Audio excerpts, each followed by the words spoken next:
히브리서 13장 4절부터 6절까지 말씀을 본문으로 해서요, 주는 나를 돕는 이시니, 주는 나를 돕는 이시니 라는 제목으로 말씀을 나누도록 하겠습니다. 새 언약의 시대에는 구약의 예배와 비교해 가지고 더 좋은 예배, 더 뛰어난 예배를 드릴 수가 있습니다. 곧 삶으로 드리는 예배인 거죠.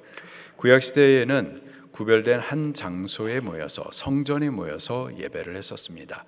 예배의 장소와 삶의 장소가 구분되었었어요. 예배 따로, 삶 따로였었습니다. 이에 비해서 새 언약의 시대에는요, 예배의 장소와 또 삶의 장소가 구분되지 않습니다. 예배의 삶을 살아가는 거예요. 우리 삶 가운데에 예배를 올려드리는 겁니다. 지난주에 형제 사랑에 대해서 배웠었습니다. 형제를 사랑하는 것이 우리의 삶 가운데서 하나님 앞에 올려드리는 예배, 하나님께서 기뻐 받으시는 예배가 되는 거죠. 우리가 사랑해야 할 형제는 첫째로 한 성령 안에서 거듭난 성도입니다. 지금 우리 전후 좌우에서 함께 예배하시는 성도님들이 한 성령 안에서 거듭난 한 하나님을 아버지로 모시는 하나님의 권속 교회 가족인 거예요. 할렐루야. 그리고 우리가 형제로서 서로 사랑할 때 그것이 하나님 앞에 올려지는, 하나님께서 기뻐 받으시는 예배가 되는 거죠. 우리 어떻게 사랑해야 될까요? 먼저 사랑하고 행함으로 사랑하고 계속 사랑하는 겁니다. 둘째로 손님도 우리가 사랑해야 할 형제입니다. 이 손님에 대한 두 가지 해석이 있는데요. 첫째로는 아직 예수님 믿지 않는 자, 성령 안에서 거듭나지 않은 자, 우리 교회 가족 공동체 바깥에 있는 자를 말합니다. 당시 히브리인 성도들에게 있어서 이 교회 바깥에 있는 자들은 그들을 핍박하고 혹은 죽였었던 원수들이었었죠. 그런데 그들까지도 사랑하라라는 거예요. 그들의 구원을 위해서 기도하는 거죠. 그것이 하나님께서 받으시는 예배가 된다 말씀하십니다. 또 손님의 또 다른 해석은요, 복음을 증거하기 위해서 여기저기 이 교회 저 교회 부지런히 순례하시는 복음 전도자를 의미합니다. 그들을 대접하기를 잊지 말아라, 대접하기를 힘쓰라 가르쳐 주십니다. 따뜻한 식사와 쉴 곳을 제공해 드리고 또 복음 사역하시는데 필요들을 우리가 채워드리고 지원해 드리는 겁니다. 복음 전도자 대접하다가 부지 중에 천사를 대접한 이가 있었어요. 복음 전도자를 대접하는 것이 하나님을 대접하는 것처럼 아주 영광스럽고 복되고 귀한 일인 거죠. 마지막으로 우리가 사랑하고 또 기억해야 할 자는 믿음 지키다가, 신앙 지키다가, 말씀 계명 하나 지키다가 갇혀있는 자들, 학대받는 그들을 우리 기억하고 또 기도해 주어야만 하는 겁니다. 그렇게 형제를 사랑하는 것이 우리의 삶 가운데서 하나님 앞에 드려드리는 예배, 하나님께서 받으시고 기뻐하시는 예배가 되는 겁니다. 오늘 본문에서 계속해서 삶으로 드리는 예배 두 가지를 더 가르쳐 주세요. 첫째로요, 결혼을 귀하게 여기는 겁니다. 결혼을 귀하게 여기는 이것이 우리의 삶 가운데 하나님 앞에 드리는 예배, 하나님께서 받으시는 예배가 되는 거예요. 4절 말씀을 같이 읽겠습니다. 시작. 모든 사람은 결혼을 귀히 여기고 침소를 더럽히지 않게 하라. 음행하는 자들과 간음하는 자들을 하나님이 심판하시리라. 결혼을 귀히 여기라. 태초에 하나님께서 당신의 형상을 따라 사람을 지으시되 아담을 만드시고 하와를 만드셨죠. 남자 사람을 만드시고 또 여자 사람을 만드셨습니다. 남자와 여자 외에 다른 게 있나요? 없습니다. 그리고 이 둘을 결혼을 통하여서 한 몸을 이루게 하셨어요. 가정을 세우셨습니다. 그리고 그들에게 생육하고 불어 번성하여 땅에 충만하라. 가정에 대한 사명과 복을 주셨습니다. 이게 결혼이에요. 결혼은 하나님께서 만드신 제도입니다. 남자 한 사람과 여자 한 사람이 한 몸을 이루는 거예요. 때문에 남자끼리는 결혼이 될 수가 없습니다. 여자끼리는 결혼이 될 수가 없어요. 남자 한 사람, 여자 한 사람이 한 몸을 이루는 것, 이것이 결혼인 거죠. 결혼에 사명이 있고요, 복이 있는데 곧 생육하고 번성하는 겁니다. 때문에 반드시 생물학적인 남자 한 사람과 생물학적인 여자가 한 몸을 이루어야 결혼이 될 수가 있는 겁니다. 남자끼리는 생육하고 번성할 수가 없어요. 여자끼리는 생육하고 번성할 수가 없습니다. 동성으로는 생육하고 번성할 수가 없어요. 동성으로는 결혼이 될 수가 없는 겁니다. 그런데 OECD 국가 총 38개의 국가가 있는데요. 그 38개 국가들 중에 37개의 국가가 동성 결혼을 법제화했습니다. 나머지 한 개의 나라, 남아있는 그 유일한 한 나라가 대한민국이에요. 그러나 그마저도 우리나라 국회에서 2016년 이후로부터 계속해서 동성 결혼을 법제화하기 위해서 끊임없이 노력을 하고 있습니다. 동성애 5가지 악한 법들, 동성애, 마약 해도 돼요? 하면 안 되는 거예요. 여보세요? 하면 안 되잖아요. 그 마약 한 번 하면 이거 끊을 수가 없는 건데, 지금 어린 아이들, 중등부 학생들, 고등부 학생들 인터넷을 통해서 아무것도 모르는 그 아이들 얼마 주고서 마약을 유통한단 말이에요. 근데 그것을 막지 못하게 막아요. 누가? 국회의원들이. 동성애, 마약, 포르노, 성매매, 근친상간, 이거 다 나쁜 것들인데, 근데 이 5가지 악한 법들, 이거 막지 못하도록, 반대하지 못하도록 법을 만들겠다 끊임없이 시도를 하고 있습니다. 누가 그런 시도를 하고 있는가 여러분 잘 보셔야만 합니다. 동성애가 법으로 제정된 나라를 보면 아주 심각합니다. 예를 들어서 캐나다 같은 경우 유치원 아이들이, 어린 아이들이잖아요. 근데 벌써 자기의 성 정체성에 큰 혼동을 느끼고 있어요.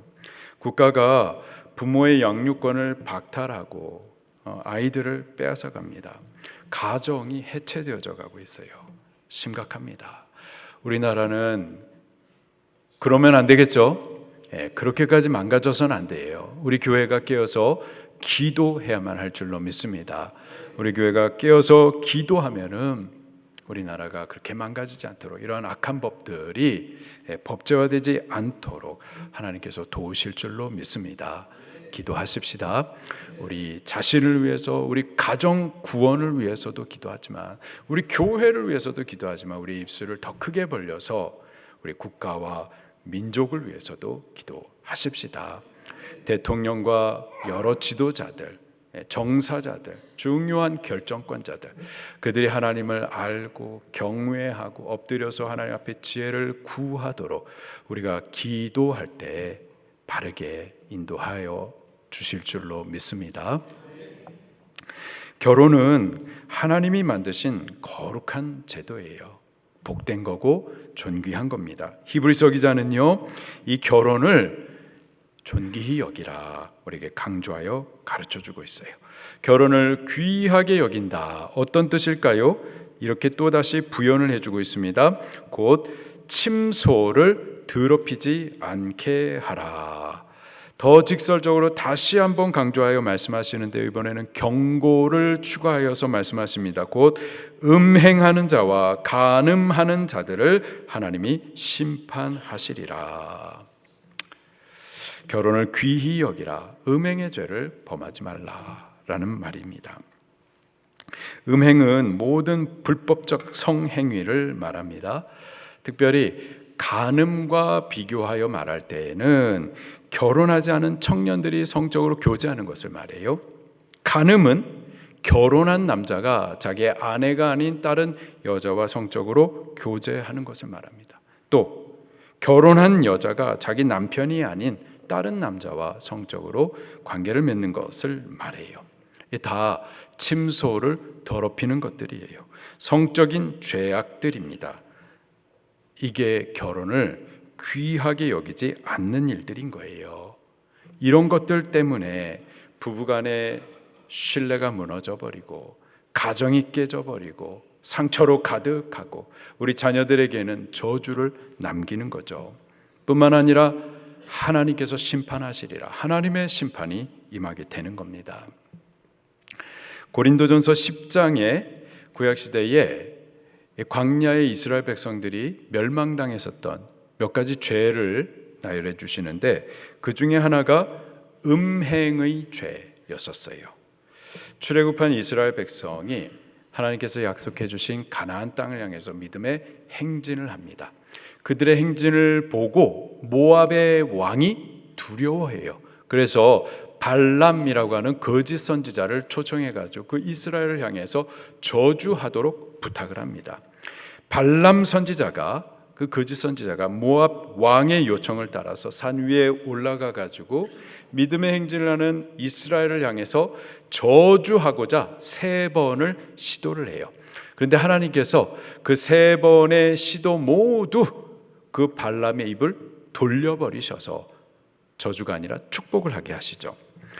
이스라엘아 저주를 받을지어다 라고 발람이 말할 때 그 입을 돌려버려가지고 저주 말고 축복받을지어다 이렇게 다른 말을 하게 하셨었던 거예요. 그렇게 3번이나 하나님께서 발람의 입을 돌려서 저주를 막으시고 오히려 축복을 선포하게 하셨었죠. 이스라엘이 이러한 존재예요. 여러분, 우리 교회가 이러한 존재입니다. 외부의 어떤 공격에도 어떤 저주에도 하나님께서 지키시고 보호하시는 자들이 바로 이스라엘이고 우리 교회인 줄 믿으시기를 바랍니다. 아무리 핍박하고 이빨을 드러내고 입을 벌려가지고 주의 교회를 삼키려 하고 무너뜨리려고 하도 하나님께서 우리를 지키시는 거예요. 때문에 염려할 필요가 없어요. 두려워할 필요가 없는 거예요.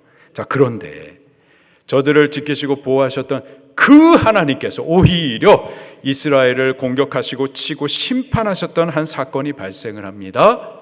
음행의 죄 때문이었었어요. 발람 선지자가 하나님께서 이스라엘을 지키시고 보호하시는 동안에는 자기로서는 이스라엘을 저주할 수 없다라는 이 사실을 깨닫고는 모압 왕에게 한 가지 악한 꾀를 전해줍니다. 그게 발람의 꾀예요. 그 내용은요, 이 믿음에 행진하는 이스라엘 백성들 앞에 모압의 음란한 여자들을 풀어두라라는 거였었습니다. 음란에 빠지게 하라라는 거였었어요. 그 발람의 꾀로 믿음의 행진을 잘 해나갔던 이스라엘 백성들이 음행에 빠져들어갑니다. 고린도전서 10장 8절에 이렇게 말씀을 하고 있어요. 그들 중에 어떤 사람들이 음행하다가 하루에 23,000명이 죽었나니 우리는 그들과 같이 음행하지 말자. 음행의 죄로 말미암아 하나님의 심판을 받는 겁니다. 다른 어떤 저주, 어떤 공격 가운데서도 하나님께서는 이스라엘을 지키시지만 그러나 하나님께서 스스로 치고 공격하시고 심판하실 수밖에 없는 죄, 음행의 죄인 거예요. 성경 역사 가운데서도 보더라도 하나님의 심판으로 망했었던 도시들, 나라들 다 성적인 타락, 음행의 죄가 있음을 발견하게 됩니다. 노아 홍수 시대도 그랬었고요. 소돔과 고모라 시대에도 그랬었고요. 로마 제국 시대도 마찬가지입니다. 음행의 죄로 인하여서 결혼이 다 무너져 버리고 가정 깨지고 또 하나님의 심판을 받게 되는 거죠. 지금도 마찬가지예요. 우리나라도 마찬가지입니다. 아주 세상이 악하고 음란해요. 우리가 특별하게 경계하지 않고 보는 드라마, 영화, 음악, 이런 세상 문화 굉장히 음란합니다. 우리가 살고 있는 이 도시 안에서 늘 보고 듣는 것들로 인하여서 우리의 의로운 심령들이, 믿음의 마음들이 자꾸 상해요. 죄악의 유혹들이 우리의 가정을 막 흔들고 무너뜨립니다. 히브리서 기자가 우리에게 경계하면서 강조하여 말씀하시는 거예요. 결혼을 귀히 여기라. 너 침소를 더럽히지 말라. 음행과 간음하는 자는 주께서 심판하신다. 경고도 하십니다. 우리 결혼을 귀하게 여기십시다. 우리의 가정을 거룩하게 지켜내십시다. 그것이 우리가 이 땅에 사는 가운데 하나님 앞에 올려드리는 예배, 하나님께서 받으시는 예배가 되는 거예요. 혹 우리들 중에 이전에 성적인 죄를 범했었다면 오늘 말씀 주시니 회개하십시오. 부끄러운 죄, 단순히 부끄러운 것뿐만이 아니라 우리의 가정을 흔들고 아프게 하는 그 음행의 죄를 가지고 십자가 앞으로 나오십시오. 피 흘리시는 예수님의 발 아래 엎드려 기도하십시오. 우리의 죄를 낱낱이 숨김없이 고백하시고 죄 사함을 위해서 부르짖으십시오. 나의 영혼 구원해 달라고, 상처 가득한 우리 가정 치유해 달라고, 회복시켜 달라고 여호와 하나님 앞에 기도하십시오. 주님께서는 중심의 회개를 찾으세요. 중심으로 회개하는 이들을 기뻐하세요. 얼마든지 용서하시고 깨끗게 하십니다. 다시 성결케 하시고 다시 기회 주세요. 오늘 우리의 말씀 주시니 회개하십시다. 오늘 회개함으로 죄 사함 받고 다시 정케되어지는 그 은혜를 잊게 되기를, 회복받는 우리 가정들이 되기를 예수님 이름으로 축원합니다. 그리고 우리 회개한 후에는, 회복받은 후에는 다시는 이 음행의 죄를 범하지 않도록 싸우시기를 바랍니다. 그리고 우리 청년들도 세상의 문화가 악하고 음란해서 그게 마치 진리인 것처럼, 앞선 문화인 것처럼 절대 따라가서는 안 되고요. 우리 자신을 거룩하게 지켜가십시오. 그리고 철저히 회개함으로 우리의 가정을, 거룩한 가정을 세우기 위한 거룩한 결혼을 준비하시기를 예수님 이름으로 축원합니다. 우리가 이 땅에 사는 동안에 우리의 삶 가운데에서 음행으로부터 우리 자신을 지켜 거룩하게 하는 이것이, 결혼을 귀히 여기고 우리의 가정을 거룩하게 세워가는 이것이 하나님 앞에 올려지는 예배, 하나님께서 받으시는 예배가 되는 거예요. 우리의 삶 가운데 이러한 예배를 올려드리십시다. 두 번째로요, 돈을 사랑하지 말라 경계해 주십니다. 5절 말씀입니다. 시작. 돈을 사랑하지 말고 있는 바를 족한 줄로 알라.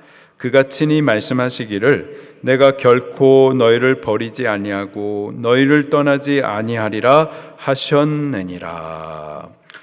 사도 바울도 이 돈 사랑하는 것이 얼마나 위험한 것인지에 대해서 이렇게 말씀을 해 주십니다. 디모데전서 6장 10절에 돈을 사랑함이 일만하게 뿌리가 되나니 이것을 탐내는 자들은 미혹을 받아 믿음에서 떠나 많은 근심으로서 자기를 찔렀도다. 돈 사랑하면은요 믿음에서 떠나게 되어 있습니다. 망하는 거예요. 여리고성 함락할 때에 아간이 돈을 사랑했었죠. 저가 탐심으로 인하여서요 하나님께서 미리 말씀도 주시고 경고해 주셨음에도 불구하고 결국 저가 탐심에 이끌려 가더니 아골골짜기 돌무더기 가운데 죽게 됩니다. 부자 청년이 영생에 대하여서, 그 영생을 얻기 위하여서 예수님 앞으로 찾아와요. 그 예수님을 찾아 만나기까지 했습니다. 그런데 예수님보다 돈을 더 사랑했었죠. 예수님보다 돈을 택했었어요. 결국 돈과 함께 영생을 빼앗기게 됩니다. 아나니아와 삽비라 부부, 돈을 사랑했습니다. 그래서 성령을 속이더니 차례로 죽임을 당하게 되죠.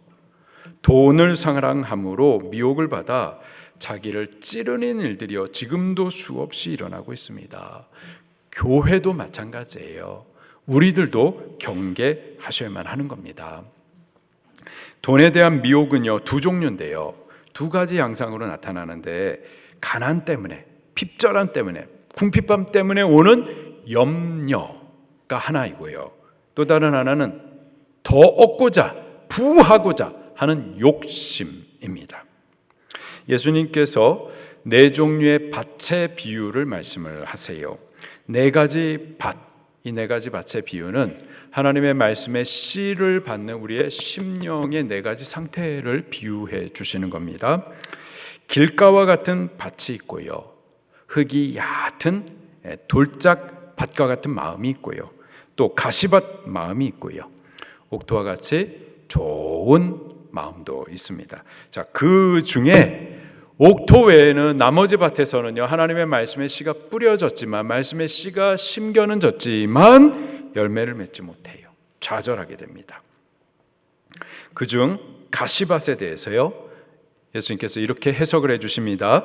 마가복음 4장 18절 19절에 또 어떤 이는 가시떨기에 뿌려진 자니 이들은 말씀을 듣기는 하되 세상 염려와 재물의 유혹과 욕심이 들어와 말씀의 기운을 막아 결실하지 못하게 되는 자요.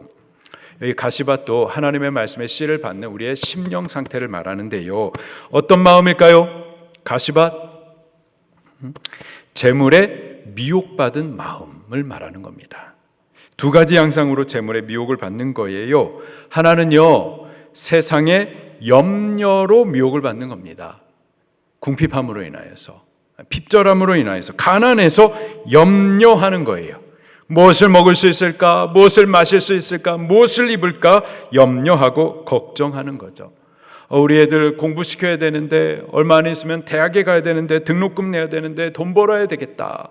돈 버는 것이 나쁜 것은 아닌데요, 그런데 염려함으로 인하여서 예배를 포기하기까지, 주의를 범하기까지, 사명을 버리기까지 돈 벌러 가는 거예요. 분명히 하나님의 말씀이 저에게 심어졌고 그 말씀이 저 안에 있는데도 불구하고 돈을 염려함으로 인하여서 그 말씀이, 심어진 말씀이 열매를 맺지 못하고 좌절되어 버리는 거죠. 또 다른 하나는요, 첫 번째 거는 돈에 대한 염려인데, 또 다른 거는 돈에 대한 욕심의 가시입니다. 이미 충분히 갖고 있어요. 그런데 더 많이 갖고 싶어서 욕심내는 거죠. 그 욕심 때문에 저희 심령 가운데 심어진 하나님의 말씀이 열매를 맺지 못하는 거예요. 돈 버는 건 나쁜 게 아닙니다. 열심히 돈 버세요. 성실하시기를 바랍니다. 그러나 욕심 때문에 예배를 포기하기까지, 주의를 범하기까지, 사명을 던져버리기까지 돈 벌러 가는 거예요. 분명히 하나님의 말씀이 그 마음밭에 심어져 있음에도 불구하고, 말씀 받을 때는 기쁘게 받고 아멘하고 눈물도 흘렸음에도 불구하고 그 욕심 때문에 그 심어진 하나님의 말씀이 열매로 맺혀지지 못하고 좌절하게 되는 거죠. 이 가시밭의 특징은요, 말씀을 받아요. 말씀 사모해요. 말씀을 받을 때 깨닫기도 하고 아멘하기도 하고 눈물을 흘리기도 합니다. 그런데 이 염려의 가시에 찔려서, 혹은 욕심의 가시에 찔려서 그 말씀의 기운이 상하여 죽어버리는 겁니다. 열매를 맺지 못하는 거예요. 돈 때문에, 돈에 대한 염려 때문에, 돈에 대한 욕심 때문에. 당시 히브리인 성도들 대부분은 돈의 욕심보다는 염려의 가시가 있었습니다. 가난과 궁핍으로 당장에 먹을 것이 없었었고 입을 것이 걱정해야만 했었었죠. 오늘 우리 성도님들도 마찬가지예요. 욕심보다는 가난과 핍절함 때문에 염려하고 걱정이 많아요. 자, 그런데 히브리서 기자가요, 우리에게 이렇게 말씀해 주십니다. 5절 말씀을 볼까요? 5절에 보니 돈을 사랑하지 말고 있는 바를 족한 줄로 알라. 돈 사랑하지 말고 돈에 대해서 염려하거나 욕심내지 말고 있는 것으로 족한 줄로 알라. 그 다음 말씀이 중요합니다. 그가 친히 말씀하시기를 내가 결코 너를 버리지도 아니하고 너를 떠나지 아니하리라 하셨느니라. 할렐루야. 다시 한번요. 내가 결코 너를 버리지도 아니하고 너희를 떠나지도 아니하리라 하셨느니라. 여호와 하나님께서 하신 약속이에요. 여호와 하나님께서 우리와 함께 하시면서 우리를 책임져 주시고 먹이시고 우리를 길러 주시겠다라는 약속인 겁니다.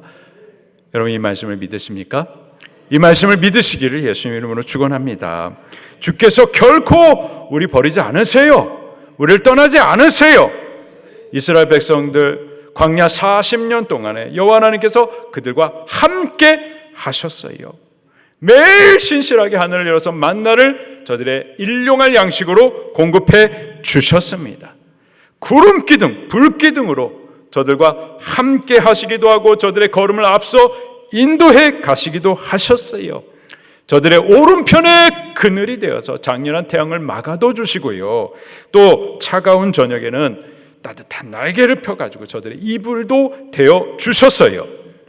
그 하나님이 우리의 하나님이세요. 광야와 같은 인생 사는 동안에 저 천성 바라보면서 믿음의 행진에 가는 동안에 주께서 구름기둥 불기둥처럼 진리의 말씀과 성령으로 우리를 지키시고 우리의 걸음 앞서 인도해 가십니다. 만나를 먹이시는 것처럼 매일의 필요를 주께서 공급해 주십니다. 믿으세요. 예수님도 동일한 말씀을 하십니다. 마태복음 6장 26절부터 보니까 저 공중의 새를 보라. 심지도 않고 거두지도 않고 창고에 모아들이지도 아니하되 너희의 하늘 아버지께서 기르시나니 너희는 이것들보다 귀하지 아니하냐. 오늘 있다가 내일 아궁이에 던져지는 들의 풀도 하나님께서 이렇게 입히시거든 하물며 너희일까 보냐. 믿음이 작은 자들아. 그러므로 염려하여 이르기를 무엇을 먹을까 무엇을 마실까 무엇을 입을까 하지 말라. 이는 다 이방인이 구하는 것이라. 너희 하늘 아버지께서 너에게 이 모든 것이 있어야 할 줄을 아시느니라. 하나님, 그분은요 우리의 하늘 아버지세요. 할렐루야. 온 우주를 먹이시고 기르시는 그 하나님이 우리의 하늘 아버지. 공중의 새보다 들의 풀보다 우리를 더 존귀하게 여기세요. 이 모든 것들이 우리에게 있어야 할 것을 아버지께서 알고 계시고 그가 우리를 입히어도 주시고 길러도 주시고 책임져 주시겠다라는 거예요. 믿으십니까? 주를 믿는 자마다 그 약속을 신뢰하는 자들마다야 담대하게 이렇게 말할 수 있습니다. 6절입니다. 시작. 그러므로 우리가 담대히 말하되 주는 나를 돕는 이시니 내가 무서워하지 아니하겠노라. 사람이 내게 어찌하리요 하노라. 아멘. 주는 우리를 도우시는 분이세요. 그가 우리를 위하시기 때문에 우리 두려워할 것 없습니다. 물질에 대한 염려, 걱정 없어요. 물질적으로 궁핍함으로 인하여서 우리 염려하지 마십시다. 혹은 욕심내지도 마십시다. 우리를 사랑하시는 아버지, 도우시는 하나님으로부터 참된 만족을 찾으시기를 바라요. 고린도후서 3장 5절에 우리가 무슨 일이든지 우리에게서 난 것 같이 스스로 만족할 것이 아니니 우리의 만족은 오직 하나님으로부터 나느니라. 우리의 참된 만족이 어디에 있다고요? 하나님으로부터 있습니다. 은을 사랑하는 자는요, 은으로 절대 만족하지 못해요. 금을 사랑하는 자는 금으로 만족하지 못해요. 세상에 어떤 가치를 추구하는 사람은요, 그것으로 인해서 절대 만족하지 못해요. 롯데캐슬 아파트 가면 좋겠다. 갔어요. 만족 없어요. 세상의 것으로는 참된 만족이 없습니다. 오직 여호와 하나님 안에 우리가 누릴 수 있는 참된 만족이 있는 거죠. 하나님을 아는 자는 물질로 인해서 염려하지도, 물질의 욕심으로 인해서 미혹되지도 않습니다. 바울은 그 하나님 안에서, 저에게 능력을 베풀어 주시는 하나님 안에서 어떤 환경에서든 자족할 수 있는 일체의 비결을 배웠었습니다.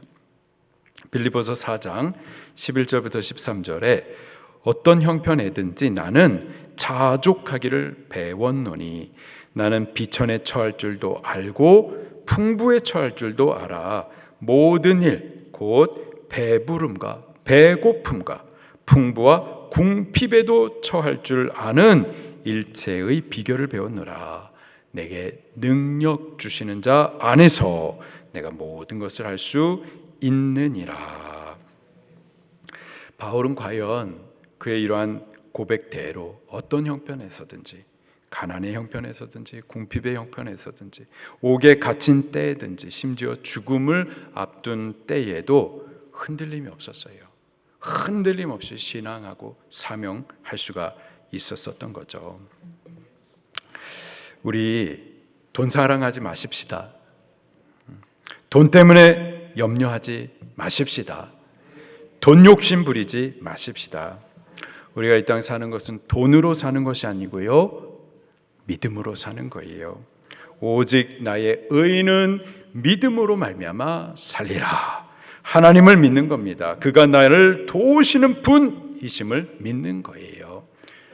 우리 하늘 아버지가 되시고 그가 나를 입히시고 먹이시고 기르실 것을, 책임져 주실 것을 믿는 믿음으로, 그분을 신뢰함으로 사는 거죠. 그리고요, 우리가 주를 신뢰하면서 지금 있는 바를 족한 줄로 여기는 삶, 그것이 우리가 사는 동안에 하나님 앞에 드릴 수 있는 예배, 하나님께서 받으시는 예배가 되는 거예요. 이번 한 주를 사는 동안에도요, 우리 삶으로 드리는 예배, 구약의 예배보다 더 좋은, 더 뛰어난 삶의 예배를 올려드리기를 힘써 보십시다. 우리 결혼 귀히 여기십시다. 음행과 간음으로부터 우리 자신을 지켜 거룩하십시다. 부부간에 신실하세요. 그래서 믿음의 가정, 거룩한 가정, 하나님께 예배가 되는 가정을 세워 가십시다. 또 돈에 대한 염려 혹은 돈에 대한 욕심으로 미혹되지 않도록 하십시다. 주는 나를 돕는 이심을 우리 항상 기억하면서 그 하나님으로 우리의 만족을 찾으시고요, 모든 상황 가운데에서도 우리 감사도 올려드리고 찬송도 올려드리고 삶의 예배를 올려드릴 수 있기를 예수님 이름으로 축원합니다.